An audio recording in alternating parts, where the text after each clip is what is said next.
Welcome to Whisper's Secrets. Don't forget to like this video and subscribe. We truly appreciate every one of you. Let us know in the comments where you're watching from. We'd love to hear your story. Now let's begin. It's unsettling how effortlessly illusions collapse. How swiftly joy can curdle into grief. For years, Julian believed he was living a charmed life, blissfully anchored in the magnetic orbit of his wife, Camille. She was fire and light, spontaneous, luminous, the kind of woman whose energy could ignite a room. Camille's laughter had a way of softening the hardest edges, her spirit transforming the mundane into something magical. Julian had fallen hard and fast, convinced their life would be a tapestry of shared dreams and unbreakable love.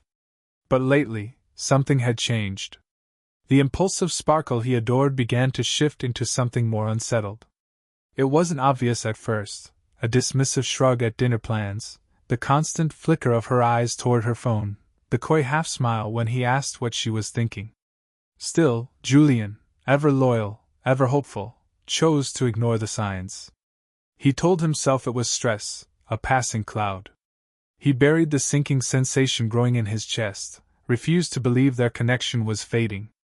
But somewhere beneath the denial, he knew, the quiet unraveling had begun. The moment of reckoning arrived on a night that had begun like so many others. Julian came home late, exhausted and craving nothing more than the warmth of Camille's embrace.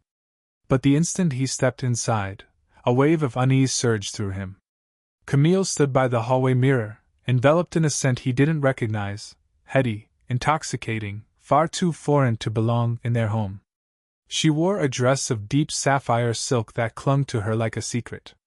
A dress Julian had never seen. She didn't even flinch at his presence, lost in her reflection, meticulously perfecting her lipstick. "Heading out?" Julian asked, voice taut with unease. Camille turned slightly, her gaze meeting his in the mirror, cool, unreadable. "Just grabbing drinks with Elise and the girls," she said, already adjusting her earrings. "At this hour?" he pressed, his voice tight with something dangerously close to dread.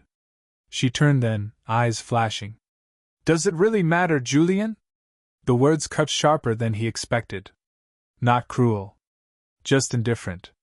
And that indifference hurt more than any anger ever could. Yes.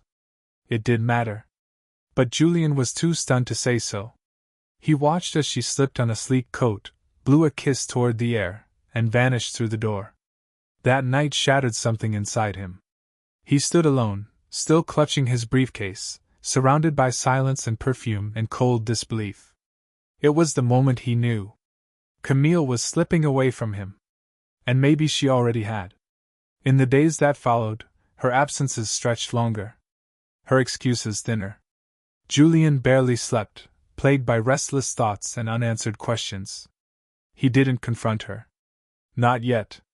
He was terrified that by asking, he'd force the truth into the light. So he stayed quiet. Observing. But the signs were no longer subtle. Her spending habits shifted rapidly. Lavish purchases appeared without explanation, boutiques he'd never heard of, spas he'd never stepped foot in, hotel bills that didn't make sense. The credit card receipts were like open wounds, each one whispering betrayal louder than the last. And then came the moment that broke him. A quiet autumn afternoon, leaves scattered like memories across the pavement, the sun slanting low in the sky. Julian had left the office early, one last attempt to save the ruins of his unraveling marriage. He never expected that day to be the final one. He carried home her favorite flowers, vivid indigo orchids, delicate and rare, long believed to symbolize deep affection and reconciliation. A peace offering. A last-ditch hope. Julian clung to the bouquet like it might repair what was falling apart. But the moment he stepped through the grand entryway of their pristine suburban home, reality greeted him with cruel precision. Camille stood at the base of the staircase, elegant as ever in another designer dress he hadn't paid for. And beside her stood someone Julian never imagined he'd see inside his home. Ethan Wells. His business partner. His friend. A man he trusted with not only contracts and ventures, but dinners, stories, vacations, his life. Ethan's hand rested comfortably at the small of Camille's back. The gesture casual, but undeniably intimate. Julian stopped dead. The orchids slipped from his grasp. Their petals scattered across the marble floor like crushed pieces of hope. The air turned electric, too thick to breathe. Camille flinched at first. Her expression cracked, but only for a second. Then the mask returned. Composed. Cold. Ethan adjusted the cuff of his blazer with effortless arrogance. "Julian," he said, with that slick, practiced charm. "Didn't expect you back so early." Julian's voice broke under the weight of disbelief. "Ethan, what is this?" Camille stepped forward, not with guilt, but with icy detachment. "We need to talk." Julian's laugh was bitter, hollow. "I think the picture's pretty clear." His eyes burned as they moved from her to Ethan. "You two didn't even try to hide it." Camille's jaw tightened, but she didn't flinch. "I'm sorry you had to find out this way, Julian. But let's not pretend our marriage hasn't been over for a while." "Over?" he repeated, voice trembling. "Because I was still here. Still trying. Still believing in us." Ethan stepped in then, his voice smooth as oil. "Julian, let's not make this ugly. We're adults. Let's handle this with grace." "Grace?" Julian snapped, the word poisoned by fury. "How long, Ethan? Weeks? Months? Or has this been going on for years while I signed checks and smiled like an idiot?" Camille looked away for a beat, just a flicker of shame, but quickly recovered. "Long enough to know I deserve more than what I've been surviving in." "More? He gives me passion," she said coldly. "Fire. Life. You forgot how to." Each word she spoke cut deeper. But he didn't back down. His hands were fists now, blood pounding in his ears. Ethan didn't blink, he just stood there, calm, smug, as if the victory was already his. But Julian didn't explode. He didn't yell. His voice, when it came, was low, deadly steady. "You deserve each other." And then, quieter, "But be very, very careful what you think you've won. Some prices don't show up on day one." Camille rolled her eyes, scoffing softly. Ethan smirked, as if Julian were little more than a bitter footnote in their glorious new chapter. They turned together. Left without another word. The door shut behind them like the slam of a coffin lid. Julian stood among scattered orchids in silence. His heart didn't just crack, it collapsed. That night he didn't sleep. He didn't cry. He remembered. Every red flag. Every smirk. Every betrayal. He replayed it all until his sorrow sharpened into something colder, harder, resolve. Camille and Ethan had mistaken his gentleness for weakness. His silence for surrender. They assumed he'd fade into the background while they rewrote the narrative. They didn't know Julian. The following days blurred. He returned to work as if nothing had happened. Smiled. Shook hands. Even clinked glasses with Ethan during meetings. No one suspected a thing. But beneath the mask, something calculated stirred. They had fired the first shot. He would deliver the last. Ethan, blind in his arrogance, paraded Camille around like a trophy, confident that he'd already won. That the battle was over. That Julian had been defeated. He had no idea. Behind closed doors, Julian was methodically assembling a case. Bank statements. Tracked locations. Subtle photographs capturing stolen moments between Camille and Ethan, meetings they assumed were private. Every file, every timestamp, every receipt was collected with surgical precision. He wasn't just documenting betrayal, he was constructing a weapon. But exposure wasn't enough. Julian didn't just want revenge. He wanted elegance. Precision. Justice. One afternoon, as warm sunlight poured across his polished desk, Julian ended a call with his attorney, Marcus Devlin, a brutal tactician whose courtroom reputation was anything but gentle. Julian had laid it all out. Every detail. Every angle.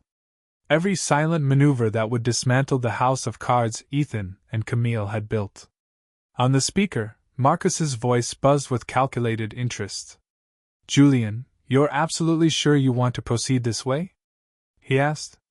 Once we pull the trigger, there's no taking it back.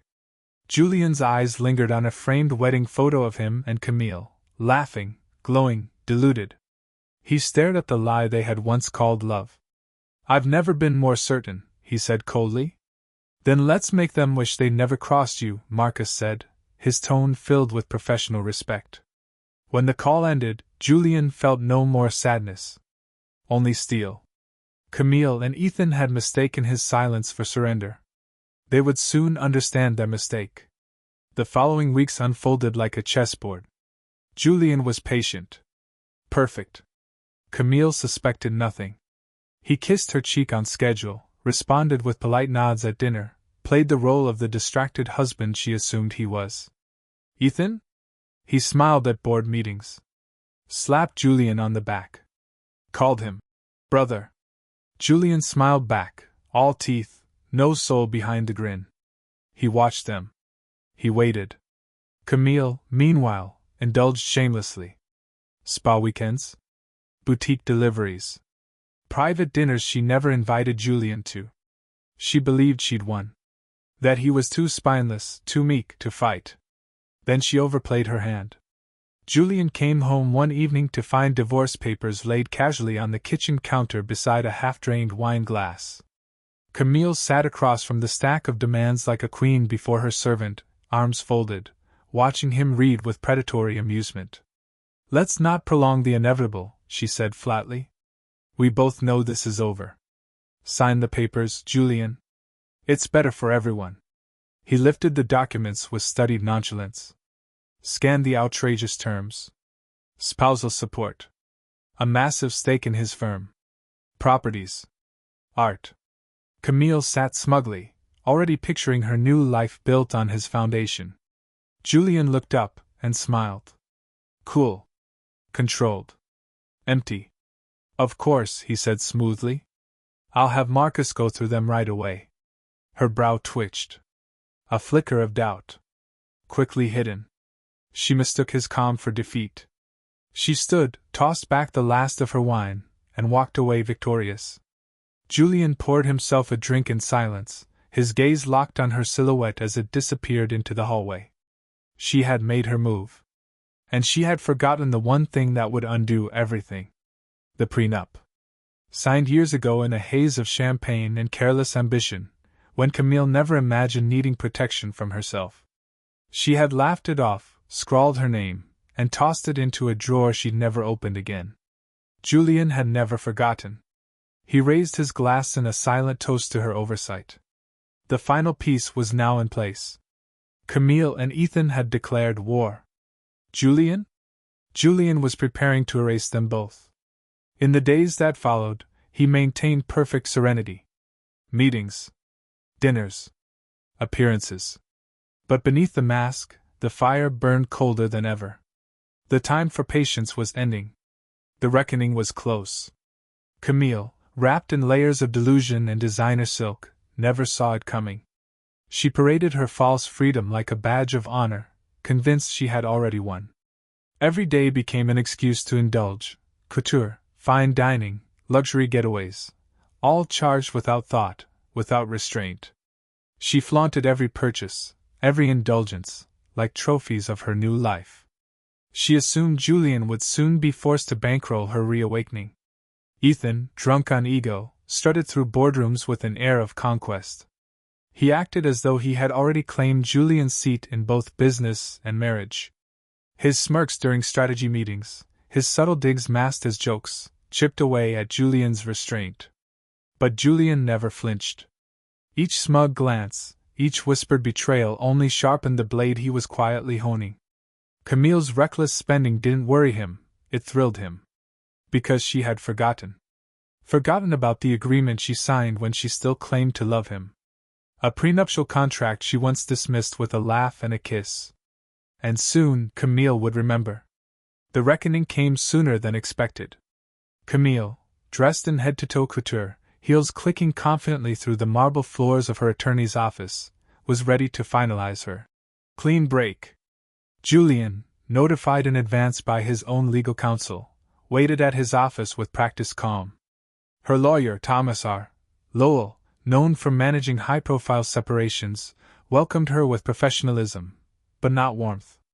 As she confidently rattled off her demands, monthly spousal support, real estate shares, luxury assets, his expression slowly shifted. "Camille," he interrupted gently, removing his glasses, "are you fully aware of the prenuptial agreement you signed with Mr. Hale?" She waved a hand, careless. "It was just boilerplate, right?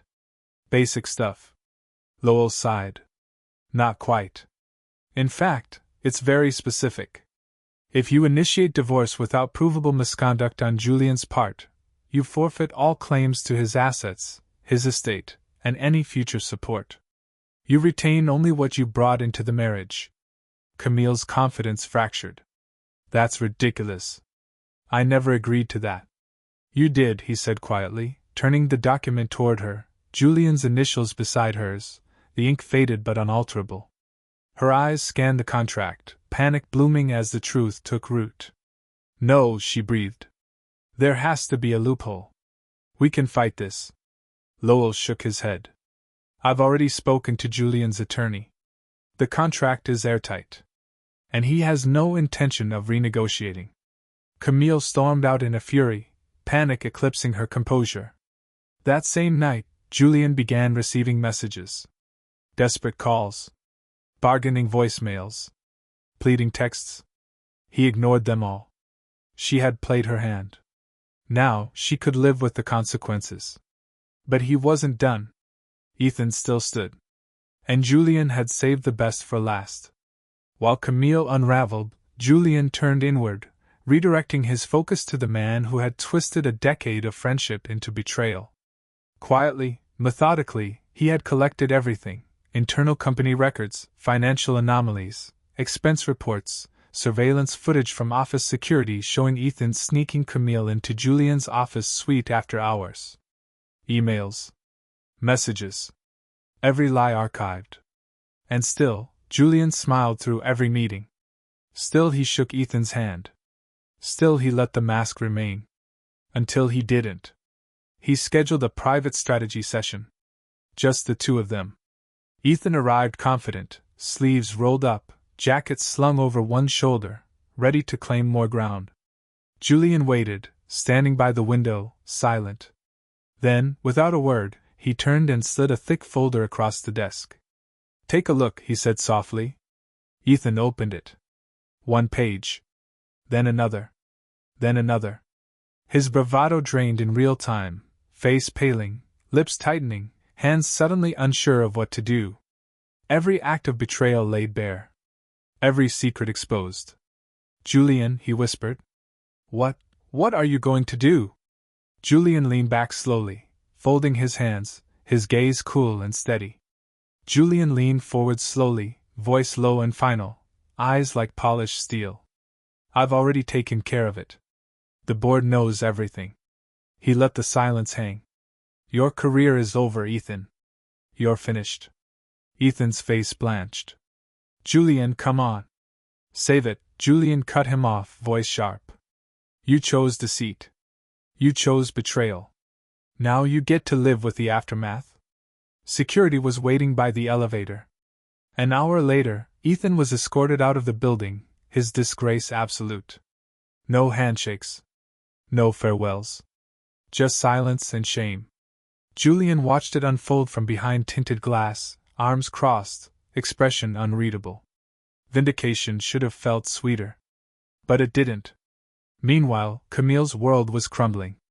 Her unchecked spending caught up fast, and with no support and no settlement, she found herself drowning in debt.